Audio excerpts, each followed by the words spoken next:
Welcome to F007 Channel. Dukung terus F007 Channel dengan like, share, comment, and subscribe. Melanjutkan cerita berikutnya dari Battle Through the Heavens.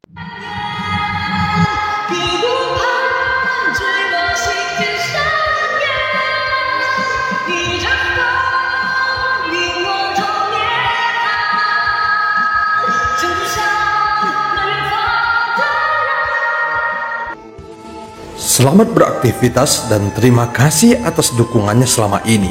Semoga semua sobat F007 selalu diberikan kesehatan dan rezeki yang berlimpah. Amin ya robbal alamin. Pada part sebelumnya, saat Xiaoyan menggunakan kekuatan jiwanya membuka segel slip batu giok, dia menyadari ada aura jiwa dari salah satu penguasa alam dewa iblis abadi. Dan apa yang dirasakan Xiaoyan memang terbukti. Karena Yuyan yang berada di luar gerbang kuno akhirnya mendeteksi identitasnya dan memutuskan masuk ke dalam gerbang kuno. Sementara itu, setelah mengambil gulungan peta di tubuh pria berjubah putih, Xiaoyan beserta kelompoknya bergegas ke kejauhan. Namun mayat pria berjubah putih hidup kembali dan kelompok Xiaoyan ditiup angin sampai akhirnya mereka berada di atas langit sebuah istana. Ketika Xiaoyan dan yang lainnya memasuki halaman yang berada di sekitar istana, terdengar suara ledakan yang bergema dari dalamnya. Saat mendengar suara itu, mereka melihat beberapa orang yang terlibat dalam pertarungan di kejauhan. Pertarungan antara mereka sangat sengit dengan jumlah korban yang tampaknya tidak sedikit. Meskipun harus melewati setitik lumpur, aku harus tetap hidup. Pemimpin mereka tampak begitu khawatir. Pada saat ini, Xiaoyan menyadari bahwa ada mata yang mengamati mereka dari dalam kegelapan dengan aura membunuh yang kuat. Sepertinya jika Xiaoyan dan yang lainnya berani masuk, maka dia akan menyerang mereka tanpa ragu. Xiaoyan segera menyebarkan kekuatan jiwanya dan menyadari bahwa kekuatan sosok ini tidak begitu kuat, bahkan lebih lemah dari kekuatan mereka. Pada saat ini, aura pemimpin itu meledak dan setengah dari mereka yang menyerangnya segera menghilang. Xiaoyan tidak lagi memperhatikan aula tersebut, melainkan melangkah maju menuju ke dalam istana. Di atas pintu masuk istana, terdapat sebuah papan yang bertuliskan dua kata dari tinta emas, Istana Perak. Xiaoyan dan tiga lainnya memasuki aula dengan langkah yang tegas dan segera terdengar tawa dan suara-suara yang aneh. Puluhan bayangan yang tampaknya memegang senjata segera muncul dengan membawa semangat yang kuat dan langsung menuju mereka. Di antara puluhan bayangan itu, 4 di antaranya adalah makhluk abadi. Yang terkuat telah mencapai langkah kelima dan mereka langsung bergegas menyerang dengan kekuatan yang mematikan. Segera Long Biao dan Jin Dongming bergerak tanpa menunggu instruksi Xiaoyan. Dan mereka langsung memimpin serangan. Meskipun Zhonggu tidak sekuat mereka, namun dia masih berani ikut berkontribusi dalam pertempuran. Tentu saja dalam situasi seperti ini, dia tidak berani hanya tinggal diam. Xiaoyan melihat ke sekelilingnya. Dia merasa sepertinya tidak perlu turun tangan dalam pertempuran ini. Dia segera melangkahkan kakinya dan bergerak tanpa ragu menuju aula utama.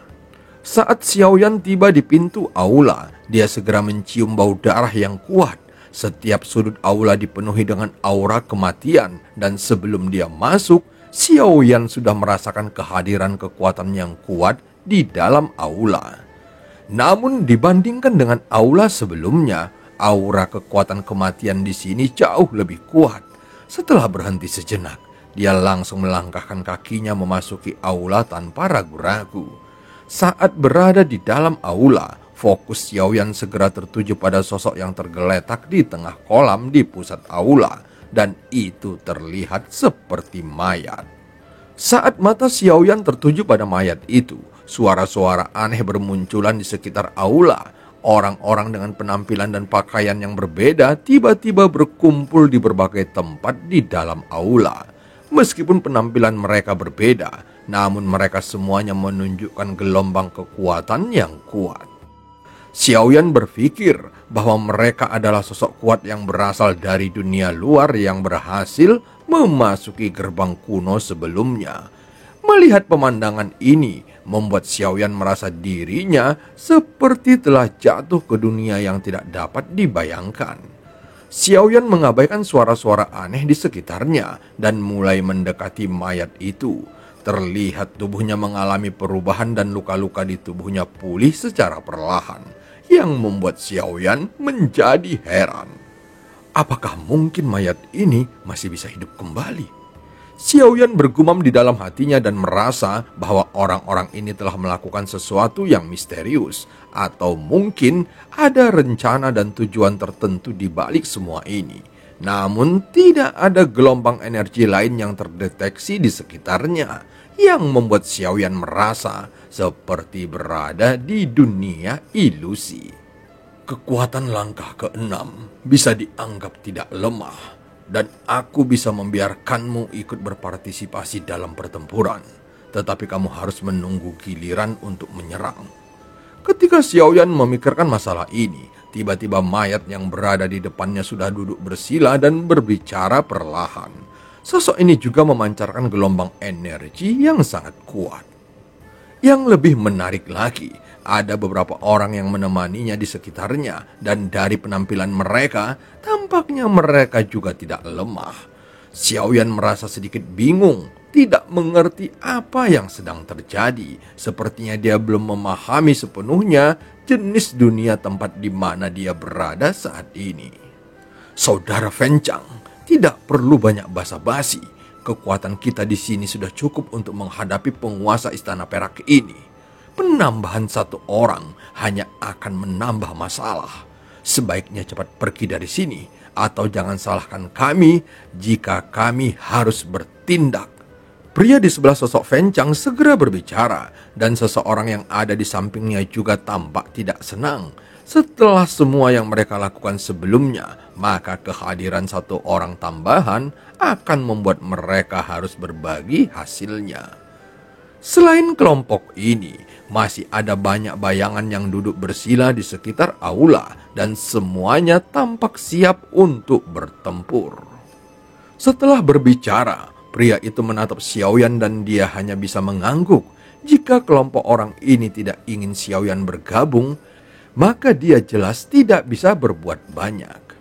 Baiklah, jika kalian tidak menginginkanku, maka aku tidak punya pilihan. Aku akan meninggalkan tempat ini dan mencari kesempatan di tempat yang lain, kata Xiaoyan dengan singkat sebelum meninggalkan aula.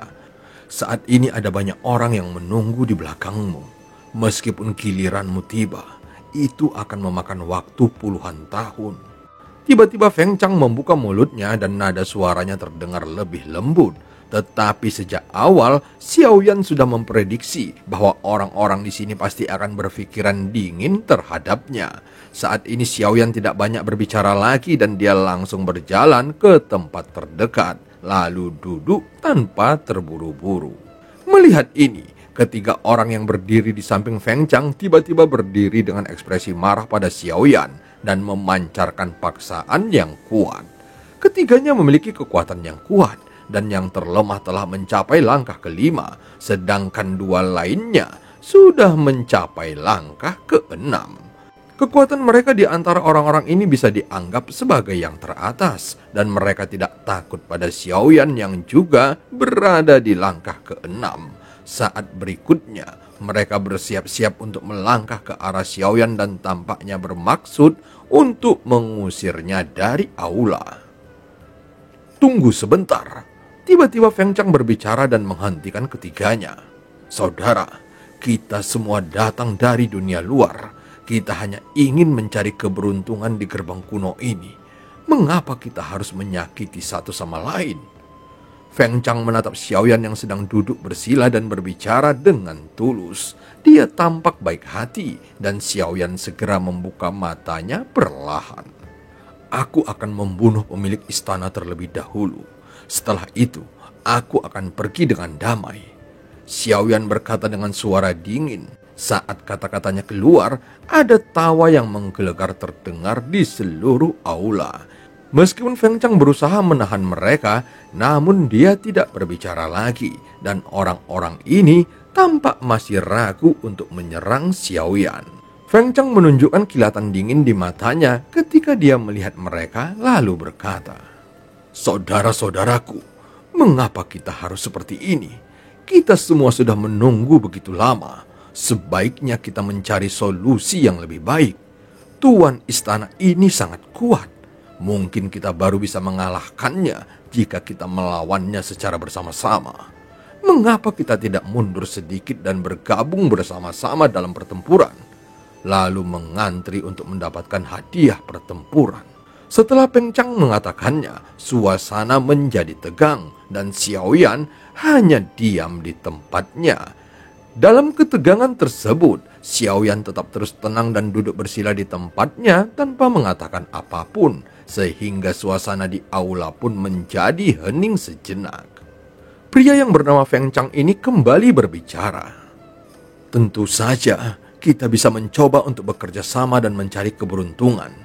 Jika kita dapat menyelesaikan pertempuran ini bersama-sama, maka itu akan menguntungkan untuk semua pihak. Apa pendapatmu, teman dari dunia luar?"